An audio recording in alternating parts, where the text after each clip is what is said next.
It's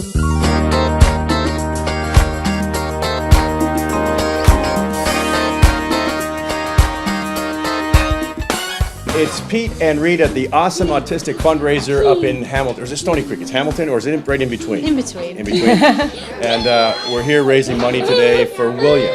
And his mom, Christine, is sitting there. And we knew he wasn't going to hang around long. No, We definitely wanted no. to have a look and see him. William, say hi. Say hi. Yeah, there you go. Right now he's busy moving pumpkins around. Yes, very busy. Very busy. So we understand, and of course we've been involved with some things lately with the government trying to protest things, and one of the things that we're really strong about is autism, because this is the second event, and these are things that are being put on by individuals because it's really difficult out there, right, Christine? It is really difficult out there, but I didn't do it alone today. The Hamilton Paramedic Service allowed us to use the training center, and they're my family in the Hamilton paramedics, and they've given up their time and their day to help support me and my family, and we're just so blessed and truly, truly touched by everyone's support and your support. And We're so glad to be here because, I mean, you're a paramedic here in Hamilton. You save people's lives every day. So, I mean, it's wonderful that we could give back to you as well and your son. And it's terrible that people like yourself have to go out and raise money for your child to go to school. It just must drive you crazy. it does. It's really hard, and these kids deserve the best, and we're going to do nothing short of give him the best. Good for you. Now, autism is on the rise, and of course we're at Dreams Take Flight, and we've had we spent a lot of time with children with autism, and I absolutely love them. But what do you go through on a day-to-day basis so people understand what autism is? Every day is different. No day is ever the same. One day he's super happy, everything's just go with the flow, and then the next day it's like, I need my routine, I need to do this in order. And temper tantrums and meltdowns and just true sensory overload. It's not the typical tantrum of a normal child. He just gets sensory overload, and it's done, and he's done, and we deal with that on a day-to-day basis. Going to school, though, has been really positive for him, and when he started his therapy at Canoe Therapy, he's done really well there. Hey, sweetie. Hi, King. You sure can. You can Say something. Good job, buddy. Good job. Excellent. And that vocal has come a long way. I Yeah. mean, a year ago, he was saying nothing. And So that's all the schooling it's and all the therapy. schooling and the therapy, and everything is helping and working for him. And he's doing great. He's a great little guy.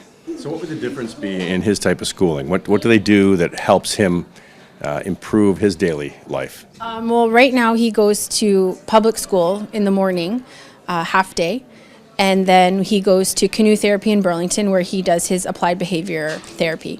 So they just run through daily routines, and they create games. He's brought a game with him to Canoe Therapy, and they've made it into a functional game of tag for him.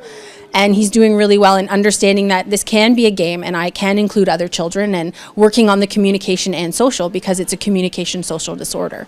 So that's what we're working on, and he's doing great.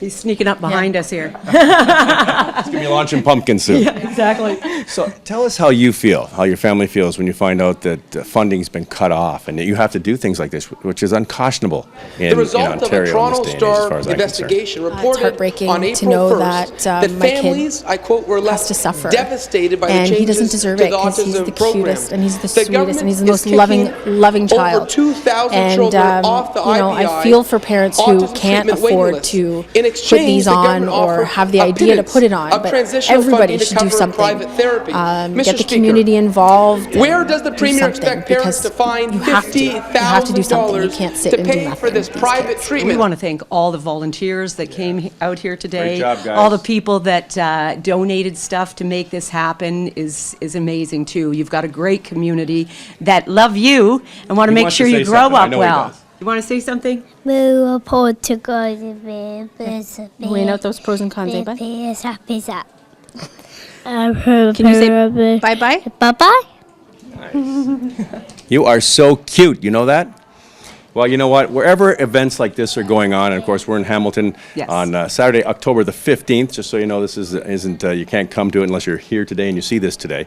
But get stuff like this together in your neighborhood because there is so much autism and it's on the rise incredibly all over the world, but especially in Ontario. And we don't know why. Do they know why? No, they can't really find anything. One day it's this cause, next day it's that cause. They can't pinpoint it. But these are just unique children, and they deserve to be nurtured and loved and accepted. And they're going to make a difference in the world. They are going to make a difference. They are. They really, really are. Well, thank you to everybody. Thank you, William, for coming out here today and talking to us on the Peet and Reet Show. We say thank you for coming. Thank you for coming. Very nice. All right. Awesome. Peet and Reet in Hamilton at the Awesome fundraiser. Awesome Autistic Fundraiser Yes. in Hamilton. We'll see you next time on the Peet and Reet Show.